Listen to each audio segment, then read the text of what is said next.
C'est une étrange danse à laquelle nous assistons. Seul pratiquant français de l'escrime au couteau, Laurent Corrieri, marseillais de 32 ans, nous reçoit dans le 11e arrondissement pour nous présenter cette nouvelle discipline. Bonjour, bienvenue chez moi.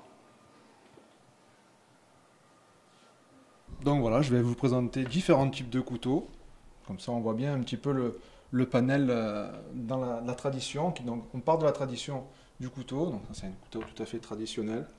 On l'appelle il napoletano. Voilà. Couteau de duel italien. Milieu du 19e siècle. Dans la modernité aujourd'hui, vous avez différents types de couteaux. Différents types de couteaux pliants. Donc pour cela, ce sont des pliants. Différents systèmes d'ouverture, différents systèmes de blocage. Et la partie sportive.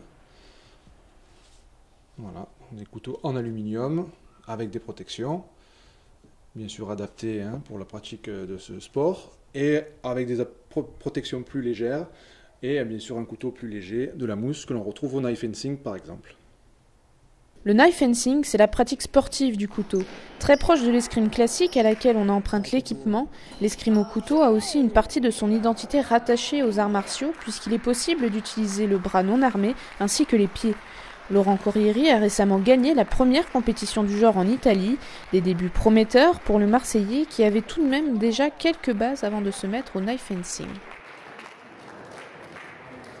Je n'ai pas directement commencé par le couteau. En fait, j'ai pratiqué pas mal d'arts martiaux avant, surtout des arts martiaux japonais, chinois aussi. Et puis, au bout de à peu près 13 ans de pratique, j'ai décidé en fait de m'intéresser un peu aux traditions de chez nous, c'est-à-dire en Europe, savoir un peu ce qu'il en était aujourd'hui, si ça avait disparu, s'il y avait encore des traces. Et bon, donc j'ai trouvé des divers arts martiaux européens, donc comme de l'escrime à épée, de la gladiature.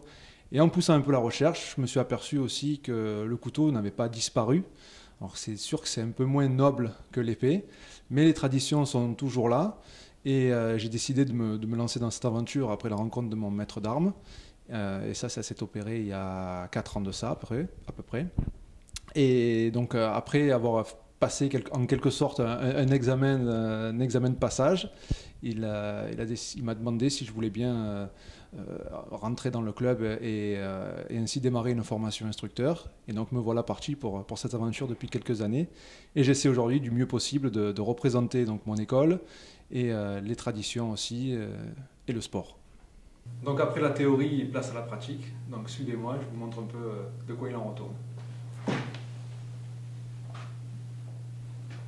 Ça c'est une interprétation personnelle en fait de mouvement. Nous on appelle l'intagliata sur le pas croisé. J'ai mixé avec ce que j'avais pu apprendre et voir par ailleurs en Chine par exemple sur le pas quoi, la marche en cercle. Et en fait ça m'est venu l'idée avec un arbre et mon couteau et je me suis dit tiens pourquoi pas ne pas refaire cet exercice avec une autre sensibilité un peu à ma manière version l'Aiolo System.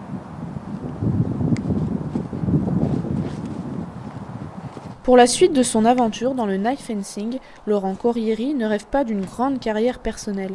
Son objectif est plus altruiste, faire découvrir cette discipline en France, la faire évoluer et devenir une sorte de mentor pour de nouveaux pratiquants. Et pourquoi pas, en plus du fleuret, de l'épée et du sabre, amener le knife fencing dans toutes les salles d'armes du pays.